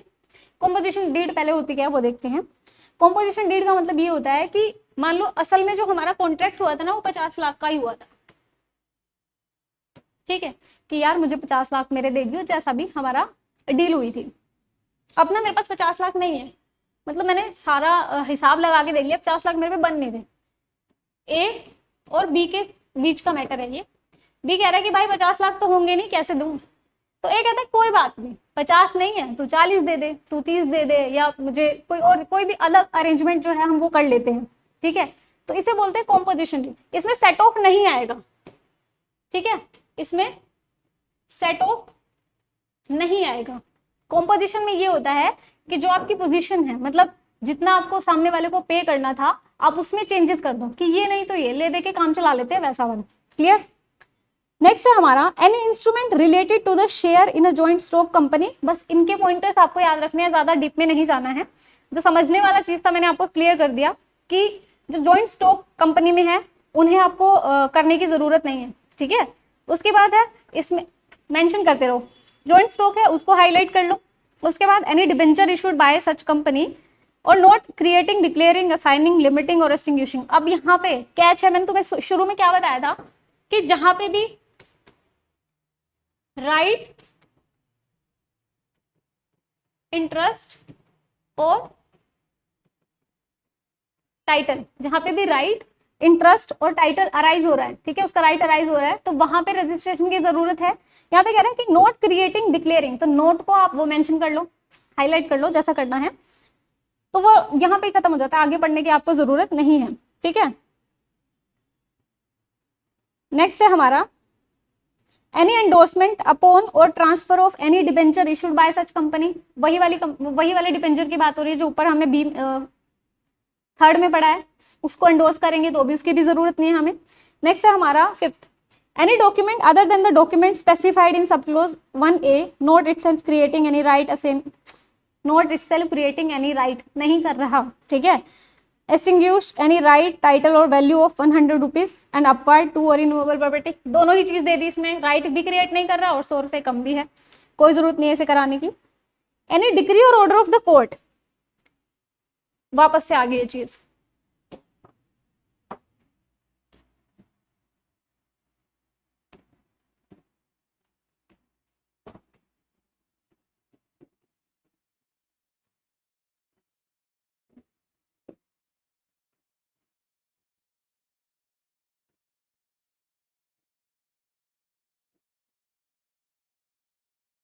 ठीक है। 17(2)(6) क्या कह रहा है कि आपको ऑर्डर और डिग्री ऑफ कोर्ट को रजिस्टर कराने की जरूरत नहीं है, इट इज कंपल्सरी और नो रजिस्ट्रेशन इज रिक्वायर्ड, ठीक है। ये हो गया हमारा जनरल।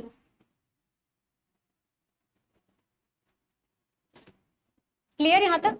अब इसमें स्पेसिफिक दो चीजें दे रखी है, एक्सेप्ट डिग्री और ऑर्डर एक्सप्रेस्ड और to be made on the compromise और compromising immovable property other than that which is subject matter of the suit और प्रोसीडिंग। यहाँ पे ध्यान देना है, क्या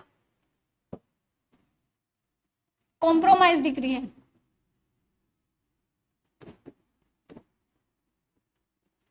प्लस एंड, और नहीं है, एंड है, प्लस में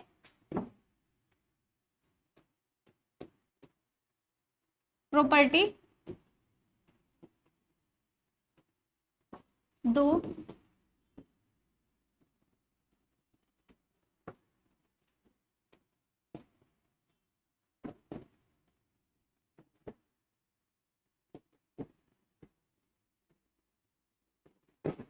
बोलना क्या चाह रहा है, ये जो प्रॉपर्टी है ना, डिग्री जिसके रिगार्डिंग डिग्री आई है, हमने उसे कॉम्प्रोमाइज डिग्री के थ्रू, मतलब कॉम्प्रोमाइज कर लिया था हमने, और जो प्रॉपर्टी है पूरी प्रॉपर्टी, ठीक है। अब इसमें भी कैच है, पूरा ही लिख देती हूँ, इसमें भी कैच है, क्या ये प्रॉपर्टी है, ठीक, नहीं ऐसा का सूट, सूट किसके रिगार्डिंग है, regarding immovable property.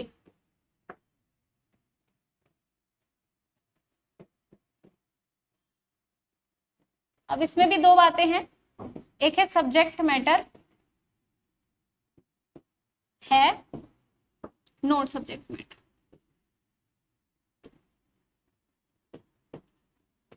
Subject matter नहीं है, ठीक है। तो अगर ये subject matter of the suit है, उसके ऊपर कोई डिग्री आ गई, तो क्या उसे रजिस्टर कराने की जरूरत है, नहीं है।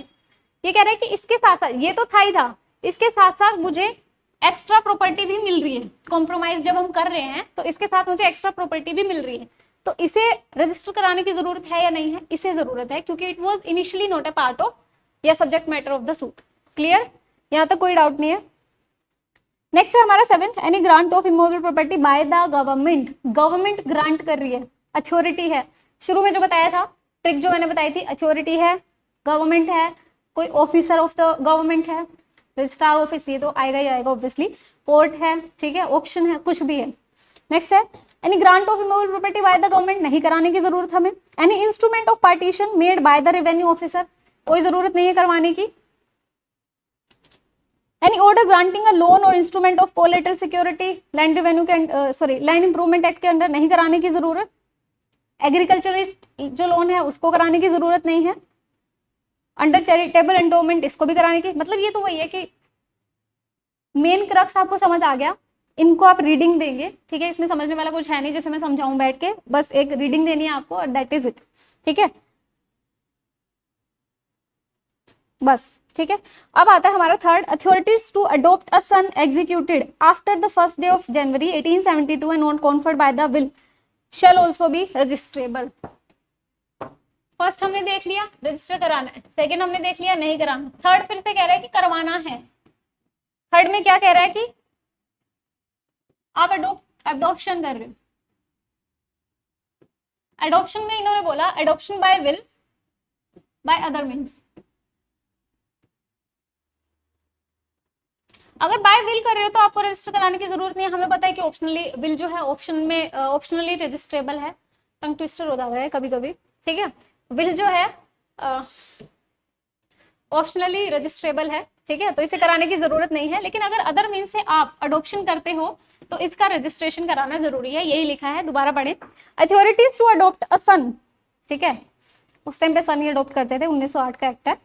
Executed after first day of January 1872 non conferred by the will shall also be registrable। shall मतलब कंपल्सरी। अब यहाँ से एक चीज और समझ लो, इतना कर लिया तो 17(1) जब हम करते हैं ना, ये तो हमें याद रहता है कंपल्सरी रजिस्ट्रेबल है, 2 में हम नहीं करते, लेकिन 3 पे हम ध्यान ही नहीं देते, छोड़ के चले जाते हैं, ठीक है, और फिर एग्जाम में हमें लगता है कि यार अगर कंपल्सरी, इतना तो मुझे याद है कि अडॉप्शन जो है वो कंपल्सरी रजिस्ट्रेबल है, ठीक है, इतना याद रहता है, तो 17(1) में ही होगा, ये गलती नहीं करनी, 3 में है तो डायरेक्ट में मेंशन करो। अब हम आते हैं सेक्शन 18 पे, जो बात करता है document of which registration is optional. आपको जरूरत नहीं है जिसे कराने की, जो कंपल्सरी थे उसका उल्टा जो है सारे ऑप्शनल होंगे, ठीक है। मुझे लग रहा है कि 17 मैंने अच्छे से समझा दिया और आपको याद भी साथ के साथ हो ही गया है, हो गया है ना। Document of which registration is optional, any of the following documents may be registered under this act, namely, first, instrument other than the instrument of gift and the will, which purports or operates to create, declare, assign, कुछ नहीं पढ़ना, last में आ जाओ बस, less than the value of 100 rupees to or in the immovable property। immovable property है 100 रुपए की value से नीचे की वैल्यू, उस टाइम तो होती थी, 1908 का एक्ट है, अब नहीं होती, तो इसका कोई ज्यादा रेलेवेंस नहीं है। तो 100 रुपए से नीचे की प्रॉपर्टी है, क्या इसका रजिस्ट्रेशन कराना है? नहीं। क्लियर, ठीक है, ऑप्शनल कराना है करा लो, वरना मत कराओ। बी कह रहा है कि instrument acknowledging the receipt and the payment of any consideration on the account of the creation, declaration, assignment, limitation, acknowledgement of receipt की बात है, ठीक है, लिमिटेशन और extinguishment of any such right, title और इंटरेस्ट। सच जो वर्ड यूज हो रहा है ना वो फर्स्ट वाले के लिए, ए में जो राइट है, ये 100 रुपए वाली जो प्रॉपर्टी है,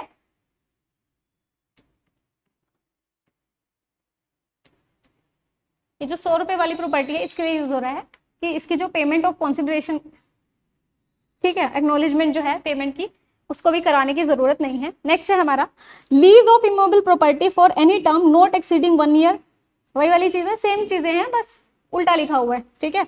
1 साल से कम की जो लीज है उसे रजिस्टर कराने की जरूरत नहीं है, एग्जम्प्टेड है अंडर सेक्शन 17।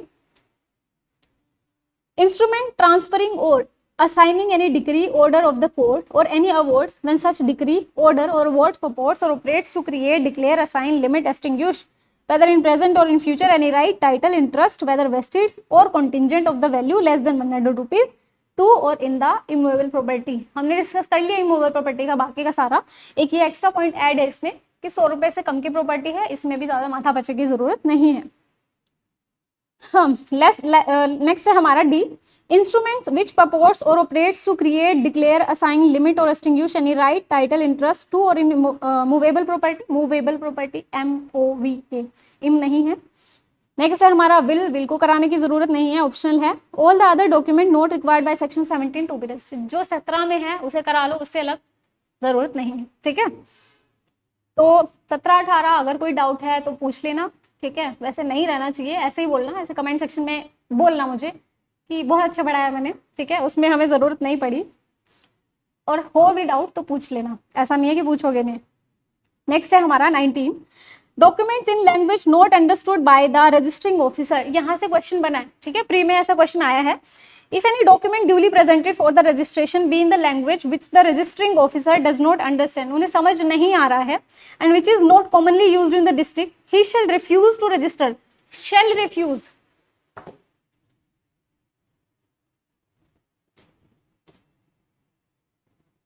ठीक है, जो रजिस्टरिंग ऑफिसर है उसे समझ नहीं आ रहा है कि उसमें क्या लिखा है।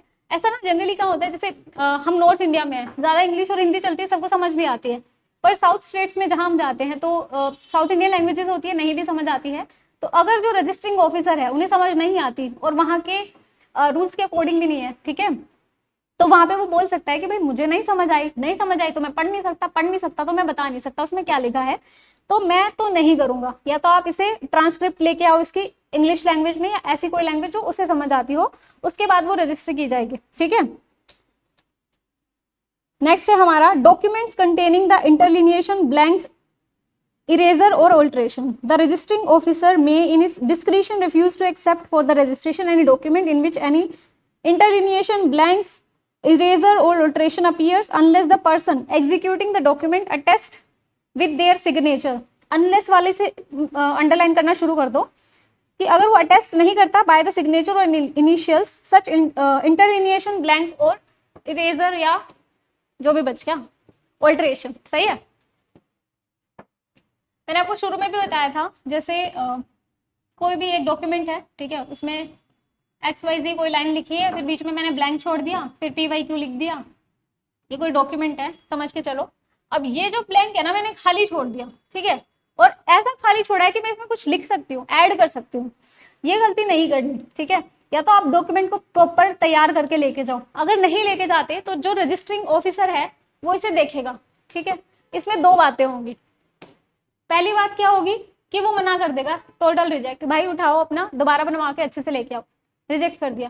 सेकंड सिचुएशन क्या हो सकती है कि एंडोर्स कर देंगे, ठीक है, या जिसे हम बोलते हैं कि सेल्फ अटेस्टेड।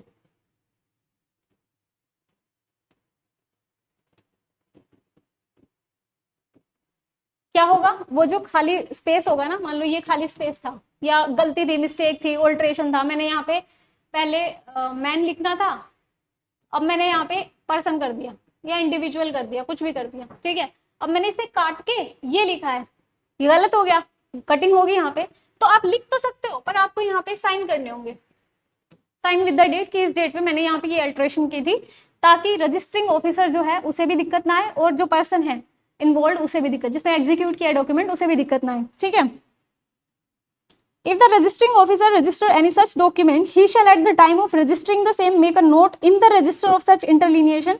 अभी कह रहे हैं कि ठीक है, ये काम तो हो गया सारा, इसके बाद एक नोट लिखेगा कौन, रजिस्टरिंग ऑफिसर। रजिस्टरिंग ऑफिसर एक नोट लिखेंगे कि ऐसे ऐसे पहले ये चीज थी, अब ये चीज है, इसमें ये अल्ट्रेशन हुई है, उसके साइन है, ये डेट है, बाकी, ताकि आगे फ्यूचर में कोई गड़बड़ी की गुंजाइश ना रहे। अब है हमारा description of the property and the map और द प्लान। मैं इसको वैसे समझा देती हूँ, ज्यादा इंपॉर्टेंट है नहीं, ठीक है, पर समझने के पर्पज से मैं आपको समझा देती हूँ।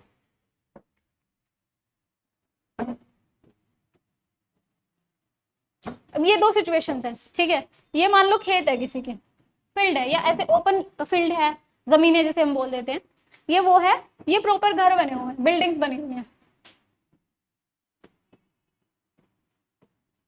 House number 1, house number 2, house number 3, house number 2।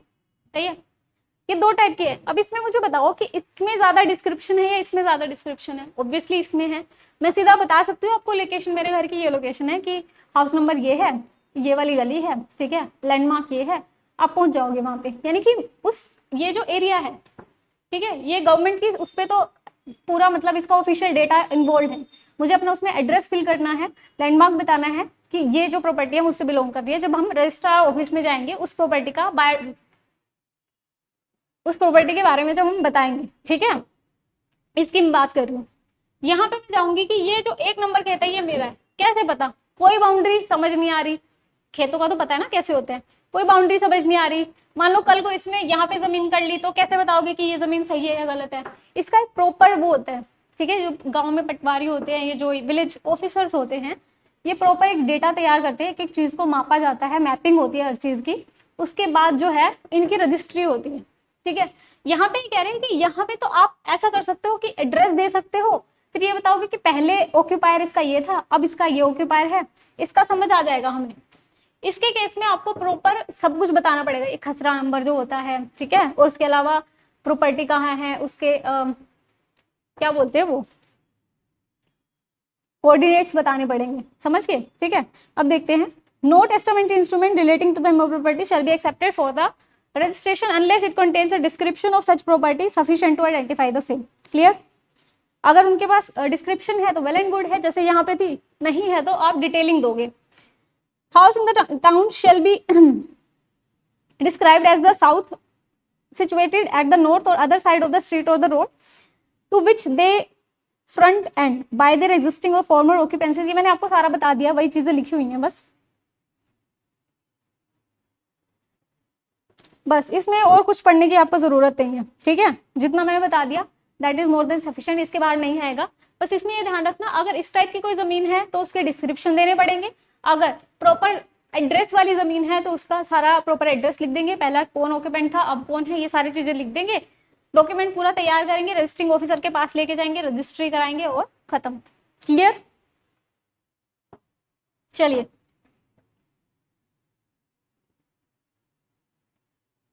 आज के लिए ना इतना ही खत्म करते हैं, ठीक है।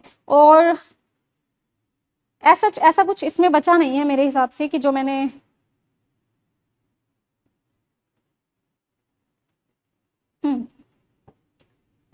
इतना ही है, ठीक है। एक रिवीजन दे देते हैं, मैं दोबारा आपको बता देती हूँ कि क्या क्या हमने पढ़ा है आज।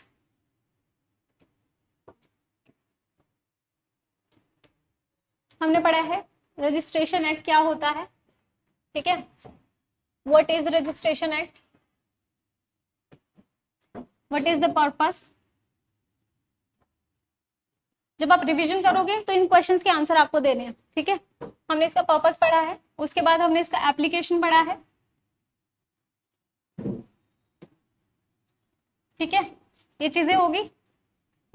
उसके बाद हमने पढ़े हैं सेक्शंस, ठीक है। सेक्शन में हमने क्या क्या चीजें पढ़ी, हमने पढ़ ली अथॉरिटी, सेकंड हमने पढ़ लिया रजिस्ट्रेबल डॉक्यूमेंट,